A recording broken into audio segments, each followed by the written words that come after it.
नमस्कार, 22 का अग्निपथ में आप सभी का स्वागत है और मैं हूं आपके साथ आयुष चित्रांश।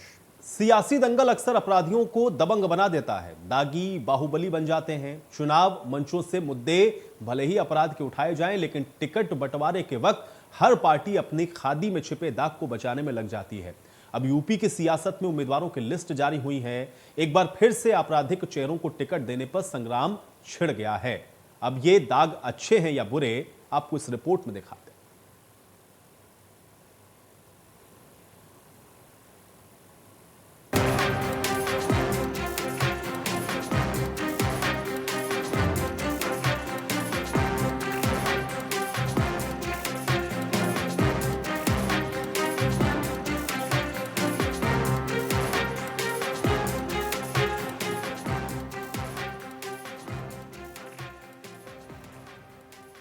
चाहे चुनाव राज्य के हों, निगम के हों या फिर लोकसभा के, आपराधिक छवि वाले उम्मीदवार हर पार्टी के लिस्ट में प्रमुखता से शामिल होते हैं।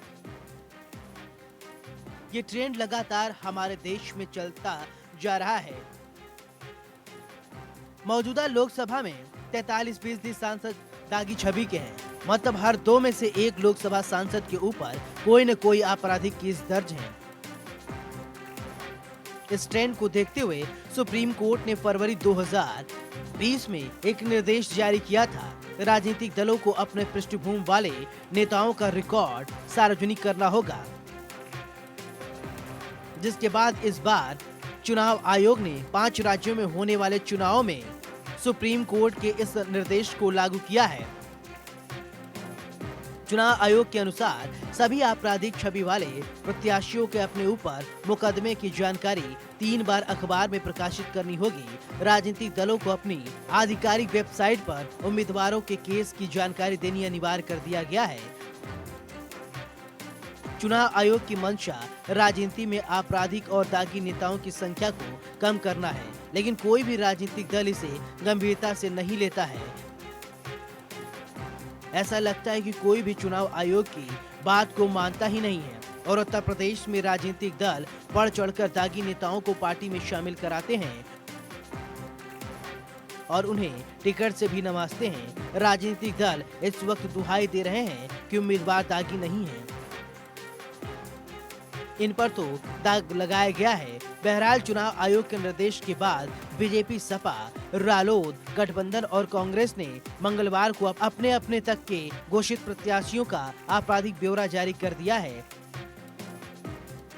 भाजपा ने 29, सपा ने 21, रालोद ने 6 और कांग्रेस ने 10 प्रत्याशियों का आपराधिक इतिहास सार्वजनिक किया है। बीजेपी ने जिनका ब्यौरा जारी किया है उनमें डिप्टी सीएम केशव प्रसाद मौर्य सहित 6 मंत्री हैं। वहीं समाजवादी पार्टी के अतुल प्रधान, जिन पर 37 आपराधिक मामले दर्ज हैं, और योगेश वर्मा, जिन पर 31 आपराधिक मामले दर्ज हैं। सियासी दंगल अक्सर अपराधियों को दबंग बना देता है, दागी बाहुबली बन जाते हैं। चुनावी मंचों से मुद्दे भले ही अपराध के उठाए जाते हों, लेकिन टिकट बंटवारे के वक्त हर पार्टी अपनी खादी में छिपे दाग को बचाने में लग जाती है। यूपी की सियासत में उम्मीदवारों की लिस्ट जारी हुई। आपराधिक चेहरे वाले को टिकट देने पर संग्राम छिड़ गया है। लिस्ट जारी हुई तो विरोधी दल दूसरी पार्टियों के दाग ढूंढने लगे हैं। समाजवादी पार्टी ने कैराना से हिंदुओं के पलायन के लिए जिम्मेदार माने जा रहे मोस्ट वांटेड नाहिद हसन को कैराना से उम्मीदवार बना दिया। ये वही मुद्दा है जहां से पलायन का मुद्दा बीजेपी उठाती रही है। ऐसे में सोशल मीडिया पर नाहिद के वीडियो भी वायरल होने लगे तो बीजेपी ने हमला तेज कर दिया। सारे राजनीतिक पार्टियां ये दावा करती हैं कि हम किसी दागी को टिकट नहीं देंगे, लेकिन पश्चिम में जो टिकटों की संख्या है उसमें दागियों की भी संख्या लगातार बढ़ी हुई है। अभी तो ये पश्चिम की सूची आई है, अगर पूरब की आएगी तो उसमें भी राजनीतिक दलों में दागियों को टिकट देने में होड़ दिखेगी। यह बात अलग है कि अब जनता पहले की अपेक्षा जागरूक हुई है और ऐसे दलों को जरूर वो सबक सिखाएगी, क्योंकि पहले जो था वो सभी होड़ लगी रहती थी और सभी लोग ऐसे ही नेताओं को आगे करते थे। जिनके माध्यम से जनता पर दबाव बना करके या फिर लूट खसोट करके या आपराधिक जो छवि के लोग हैं वो लोग चूँकि जीत करके आएंगे। लेकिन अब जनता में एक परसेप्शन बदल रहा है, लोग दूसरी तरह से खड़े हो रहे हैं, लोग विरोध भी कर रहे हैं ऐसे लोगों का। तो मुझे लगता है कि हो सकता है कि बदलाव करें, लेकिन अभी भी इस चुनाव में पूरी तरह से बदलाव देखने को नहीं मिलेगा। आगे आने वाले चुनाव में भी, आगे वाले जो सूची है उनकी, उसमें भी इस तरह की होड़ देखने को मिल सकती है। नाहिद हसन को पुलिस ने उस वक्त गिरफ्तार किया जब वो समाजवादी पार्टी से अपना पर्चा भरने निकला था। नाहिद हसन की गिरफ्तारी के बाद समाजवादी पार्टी बैकफुट पर आ गई, लिहाजा अखिलेश यादव को नाहिद हसन की उम्मीदवारी कैंसिल करनी पड़ी। तो चलिए आपको दिखाते हैं किन उम्मीदवारों पर कितनी आपराधिक रिकॉर्ड दर्ज हैं। उम्मीदवार का नाम, दल का नाम, आपराधिक मामले: अतुल प्रधान सपा से 37 मामले, योगेश वर्मा सपा से आते हैं, 31 मामले दर्ज हैं। रामनाथ सिकरवार कांग्रेस के उम्मीदवार, 10 मामले दर्ज। असलम अली सपा से 9 मामले दर्ज। अमरपाल शर्मा सपा से 7 मामले दर्ज। चौधरी बाबूलाल बीजेपी से आते हैं, 7 मामले दर्ज हैं। अमित अग्रवाल बीजेपी से 6 मामले दर्ज हैं। संगीत सोम बीजेपी से 6 मामले दर्ज हैं। कपिल देव अग्रवाल बीजेपी से आते हैं, इन पर भी 6 मामले दर्ज हैं। कमल दत्त शर्मा बीजेपी से आते हैं, इन पर भी 6 मामले दर्ज हैं। हरीश कुमार बीजेपी से आते हैं, 5 मामले दर्ज हैं।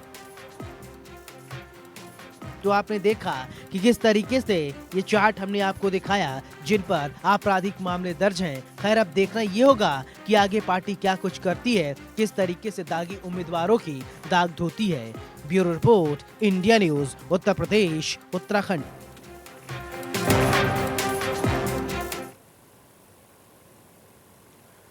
तो यूपी की राजनीति में इस वक्त एक सवाल यह भी है कि अखिलेश यादव चुनाव कहां से लड़ेंगे, क्योंकि बीजेपी ने पहले ही ऐलान कर दिया है कि योगी आदित्यनाथ गोरखपुर से ही चुनावी मैदान में उतरेंगे। लेकिन समाजवादी पार्टी की ओर से अब तक औपचारिक तौर पर यह ऐलान नहीं किया गया है कि अखिलेश यादव चुनाव आखिर कहां से लड़ेंगे, क्योंकि अखिलेश यादव अब तक इशारा दे रहे थे कि वो आजमगढ़ से चुनावी मैदान में उतर सकते हैं। लेकिन अब खबर यह है कि वो मैनपुरी के करहल विधानसभा सीट से चुनाव लड़ेंगे। तो आखिर क्या है दिग्गजों के सियासी मैदान में उतरने के मायने, इस रिपोर्ट में देखिए। मैं आजमगढ़ की जनता से अनुमति लेकर के ही चुनाव लड़ूंगा, अगर चुनाव लड़ता हूं तो। आजमगढ़ की जनता से अनुमति इसलिए लेनी पड़ेगी, वहां के लोगों ने मुझे जिताया है।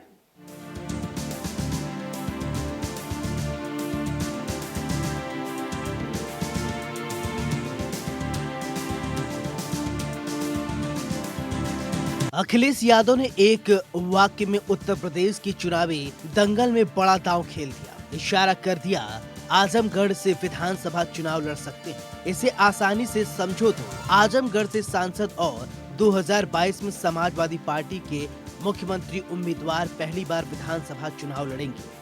एक दिलचस्प जानकारी ये है कि 18 साल बाद यूपी की राजनीति में बीजेपी और समाजवादी पार्टी के सीएम चेहरे चुनावी मैदान में एक साथ दिख सकते हैं। अखिलेश यादव पूर्वांचल के आजमगढ़ से चुनाव लड़ सकते हैं, तो गोरखपुर से बीजेपी ने मुख्यमंत्री योगी आदित्यनाथ का ऐलान पहले ही कर दिया है। योगी आदित्यनाथ के गोरखपुर चुनाव लड़ने के बाद अब अखिलेश यादव का कई जगहों से चर्चा चल रहा है, यानी संभल, आजमगढ़ और जौनपुर। अब ऐसे में अगर अखिलेश यादव आजमगढ़ से चुनाव लड़ते हैं तो स्थितियां क्या होंगी, किस तरीके की जो है उनके मत में जाएंगे लोगों का पक्ष। अब ऐसे में लोगों से हम जानकारी लेते हैं, लोगों से बातचीत करते हैं कि अखिलेश यादव के चुनाव लड़ने से, अगर आजमगढ़ से वो चुनाव लड़ते हैं तो कितना फर्क पड़ेगा आसपास के जिलों में या सीटों पे।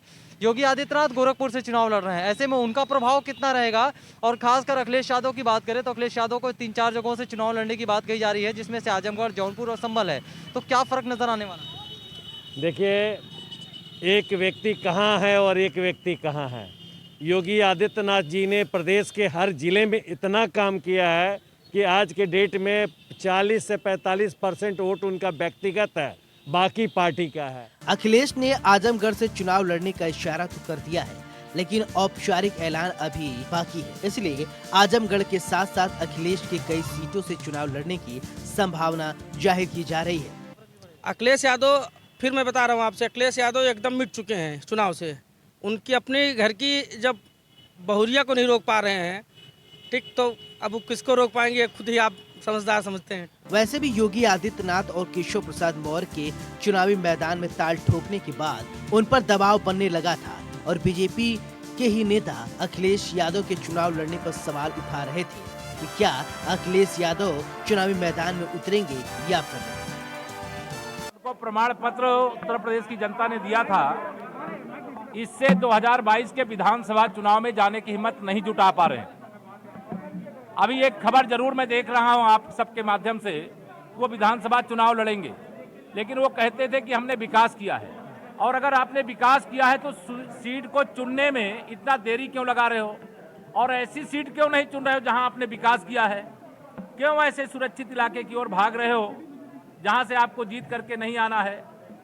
मैं यह मानता हूं कि श्री अखिलेश यादव जी भाजपा की लहर से भयभीत हैं और 2022 के विधानसभा चुनाव में सुरक्षित ठिकाना तलाशने में अधिसूचना जारी होने के बाद इतना समय लगा दिया। विरोधी इसी मुद्दे पर अखिलेश पर सियासी तंज कस रहे हैं, लेकिन अखिलेश यादव ने पहले ही चुनाव लड़ने का इशारा कर दिया था। आजमगढ़ में हमेशा समाजवादी पार्टी को जीत का आशीर्वाद दिया है। ये वही धरती है जहां 2014, 2017 और 2019 की मोदी लहर भी कमल की सियासी सूखे को दूर नहीं कर सकी। अगर अखिलेश आजमगढ़ से चुनावी मैदान में उतरते हैं तो इसका संदेश पूरे पूर्वांचल में जाएगा। वहीं पूर्वांचल जहां अखिलेश यादव परिवर्तन का नारा बुलंद कर रहे हैं। आप बताइए कि अखिलेश यादव के चुनाव लड़ने की बात कही जा रही है, अगर आजमगढ़ से वो चुनाव लड़ते हैं, क्योंकि गोरखपुर से योगी आदित्यनाथ जो पूरे एक पूर्वांचल और आसपास के जिलों को कनेक्ट करते हैं, तो अगर ऐसे में अखिलेश यादव वहां से चुनाव लड़ते हैं तो क्या कुछ फर्क पड़ने वाला है जिलों पे या वहाँ की सीटों पे? नहीं, कोई फर्क नहीं पड़ेगा। अखिलेश यादव और योगी आदित्यनाथ के बीच बहुत सारा डिफरेंस है, ठीक है, क्योंकि महाराज जी ने जो 5 साल में काम इन्होंने कर दिया, उस अपेक्षा में अखिलेश यादव जीरो के बराबर थे। अखिलेश यादव जी के शासनकाल में इतने करप्शन थे कि जान लीजिए कि बिना पैसे की कोई ना नौकरी, ना कोई कागज, ना कोई पत्तर, ना कोई पुलिस, ना कोई थाना, कोई नहीं सुनता था। हॉस्पिटल तक जो सबसे इमरजेंसी सेवाएं हैं वो तक भी नहीं सुनवाई होती थी बिना पैसे के थ्रू। हाँ, तो एक कहावत इनके ऊपर बहुत बढ़िया फिट होता है कि कहाँ राजा भोज, कहाँ गंगू तेली। तारीखों का ऐलान हो चुका है और अब बारी आर पार की लड़ाई की है और इसलिए मोदी योगी की जोड़ी भी आजमगढ़ की अहमियत समझती है, जिसकी गवाही पूर्वांचल के बार बार दौरे पर ताल ठोक के दे रहे हैं।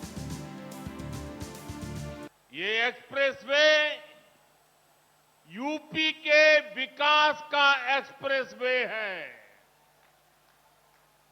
ये एक्सप्रेसवे यूपी की प्रगति का एक्सप्रेसवे है।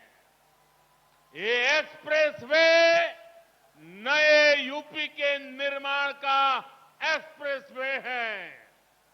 ये एक्सप्रेसवे यूपी की मजबूत होती अर्थव्यवस्था का एक्सप्रेसवे है। ये एक्सप्रेसवे यूपी में आधुनिक होती सुविधाओं का प्रतिबिंब है। साल 2022 के यूपी चुनाव में बीजेपी और समाजवादी पार्टी में सीधी टक्कर है। इस जंग को जीतने के लिए बीजेपी विकास और डबल इंजन का दांव चल रही है, तो वहीं अखिलेश बीजेपी के इसी दांव को फेल करने के लिए अपनी तैयारी कर चुके हैं और उन्होंने चुनावी बिसात बिछा ली है। पहले अखिलेश बीजेपी के बागियों को तोड़कर चुनाव में रोमांच भर दिया और अब पूर्वांचल की सियासी गणित को समझते हुए आजमगढ़ का पासा फेंका है कि फिर से बीजेपी पूर्ण बहुमत की सरकार लेके आ रही है। चलिए, लोगों का ये मानना है और अखिलेश यादव की जिस तरीके से चर्चाएं हुई हैं आजमगढ़, जौनपुर और संभल के साथ तमाम जगहों पर, लेकिन आम लोगों का मानना है कि उससे कोई बहुत फर्क पड़ने वाला नहीं है, क्योंकि समाजवादी पार्टी और बीजेपी के बहुत फर्क है। और जिस तरीके से बीजेपी सरकार ने या योगी आदित्यनाथ ने अपने वर्चस्व के, अपने काम के बदौलत लोगों का दिल जीता है, कहीं ना कहीं अखिलेश यादव और समाजवादी पार्टी को अभी वक्त लगेगा और यही वजह है कि अखिलेश यादव किसी भी जगह से चुनाव लड़े, आम लोगों का मानना है कि वो अभी योगी आदित्यनाथ के से और बहुत पीछे रहेंगे। और शायद यही वजह है कि अखिलेश यादव को लेकर लोगों के दिलों में अभी उस तरह का जज्बा नहीं है जो शायद योगी आदित्यनाथ को लेकर के है। Sushil Kumar, India news, Gorakhpur. तो सपा अध्यक्ष अखिलेश यादव ने प्रेस कॉन्फ्रेंस की है जिसमें यश भारती सम्मान फिर से शुरू करेंगे। अखिलेश यादव ने कहा पुरानी पेंशन व्यवस्था की बहाली करेंगे। बीजेपी ने पुरानी पेंशन व्यवस्था को बंद किया। अखिलेश ने निशाना साधते हुए कहा बीजेपी सरकार कर्मचारी विरोधी है, कर्मचारियों की बात सरकार ने नहीं सुनी है। बीजेपी सरकार ने शिक्षकों की फरियाद को नहीं सुना।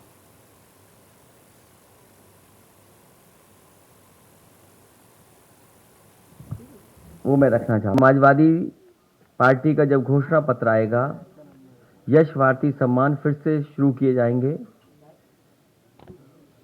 और इसी तरह जिला स्तर पर हर साल नगर भारती सम्मान दिए जाएंगे। नगर के उत्कृष्ट समाज सेवियों, साहित्यकारों, पत्रकारों व अन्य सेवाओं में उत्कृष्ट कार्य करने वाले प्रोफेशनल लोगों को भी राज्य और नगर के स्तर पर ये सम्मान पत्र दिए जाएंगे। और सोशल सिक्योरिटी के लिए समाजवादी पार्टी ने फैसला लिया है कि पुरानी पेंशन व्यवस्था की बहाली होगी जब समाजवादी सरकार उत्तर प्रदेश में बनेगी।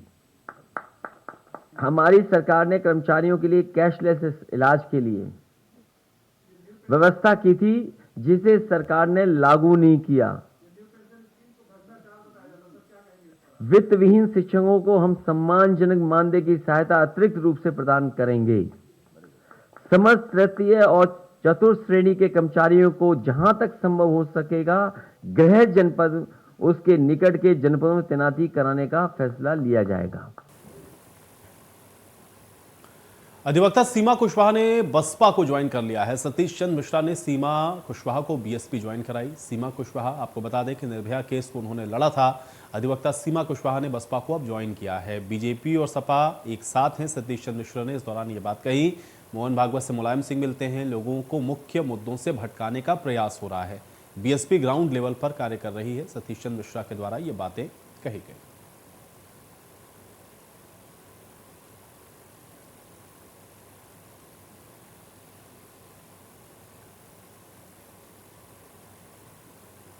कांड और हाथरस मामले में बहुचर्चित रहे सीमा कुशवाहा जी हमारे साथ मौजूद हैं, जो कि लॉ ऑफिसर हैं, बहुचर्चित लॉ ऑफिसर हैं। आपने बीएसपी ज्वाइन किया है, अभी चुनाव एकदम सर पे हैं, किस आशय के साथ आज राजनीति में आ पा रही? आशा ये है कि उत्तर प्रदेश में 2022 में बीएसपी पार्टी की सरकार बनेगी और बहन सुश्री मायावती जी मुख्यमंत्री बनेगी। मैं इसी उम्मीद से यहाँ पर आई हूँ। और दूसरा सबसे इम्पॉर्टेंट बात कि बीएसपी पार्टी की जो आइडियोलॉजी है, मैं उस आइडियोलॉजी से प्रभावित होकर, बहन जी के कामों से प्रभावित होकर के मैंने बसपा पार्टी ज्वाइन की है। आप एक तरफ कांग्रेस पार्टी ने एक नारा दिया है कि लड़की हूँ लड़ सकती हूँ, 40% का आरक्षण दिया है, टिकट भी दिया है। किस तरह से देखते हैं कि कांग्रेस पार्टी ही नारी के साथ? देखिए, अगर हम देश की नारी की बात करें तो मुझे लगता है कि मैं बात शुरू करूंगी फिर माता सावित्रीबाई फुले जी से। उनसे बेटर लड़ाई किसने लड़ी होगी इस देश के अंदर, और उसी लड़ाई को आगे बढ़ाते हुए वही बहुजन समाज की बेटी एक सुश्री बहन मायावती जी ने लड़ी, जो कि गाँवों में घूम घूम करके, अंधेरे में घूम करके, दिन में रास्तों में पगडंडियों से जा करके अपना वजूद बनाया। और अगर हम वही कांग्रेस पार्टी की बात करें तो जो लोग आज ये स्टेटमेंट दे रहे हैं, मैं हालांकि देश की हर महिला का सम्मान करती हूँ, लेकिन जो लोग ये स्टेटमेंट दे रहे हैं उन्हें लड़ाई लड़ने की ज़रूरत ही कहाँ है। लड़ाई तो हम जैसी बेटियाँ लड़ती हैं जो कि रोड पर आकर के लड़ रही हैं। लड़ाई तो बहन सुश्री मायावती जैसी बेटियां लड़ती हैं, जिनके आगे पीछे सपोर्ट करने के लिए कोई नहीं होता है। आप लोगों को तो सत्ता मिली हुई है, लेकिन वो अलग बात है कि सत्ता में आ नहीं पा रहे हैं। तो ऐसा नहीं है कि सिर्फ कांग्रेस पार्टी ही बात कह सकती है कि लड़की हूँ लड़ सकती हूँ। देश की हर बेटी किसी भी कोने में बैठी हुई है, वो सब अपने आप में अब सक्षम हो रही हैं, अपनी आवाज़ बुलंद कर रही हैं। देश की 49% ये आबादी, और ये अधिकार उनको संविधान ने दिया है, और संविधान के तहत वो अपनी लड़ाई लड़ना शुरू कर चुकी हैं। उसके लिए सिर्फ उनको कांग्रेस पार्टी की वो मोहताज नहीं है, वो कहीं से होकर के लड़ सकती हैं। बहुत बहुत शुक्रिया हमारे साथ बात करने के लिए। थे सीमा कुशवाहा, जिन्होंने साफ तौर पर कहा है कि लड़की कहीं से भी लड़ सकती है, लड़की है। और उसके बाद उन्होंने भारतीय जनता पार्टी और समाजवादी पार्टी में जो एक दूसरे नेताओं का आना जाना रहा, उसको लेकर भी कटाक्ष किया है। कैमरा पर्सन शिवन के साथ पंकज मंडल, इंडिया न्यूज, लखनऊ।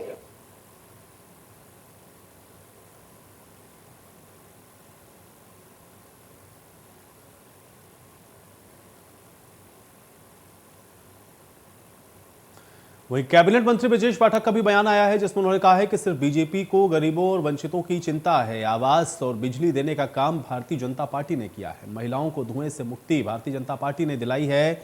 घरेलू गैस सिलेंडर दिलाने का काम भी भारतीय जनता पार्टी ने किया है।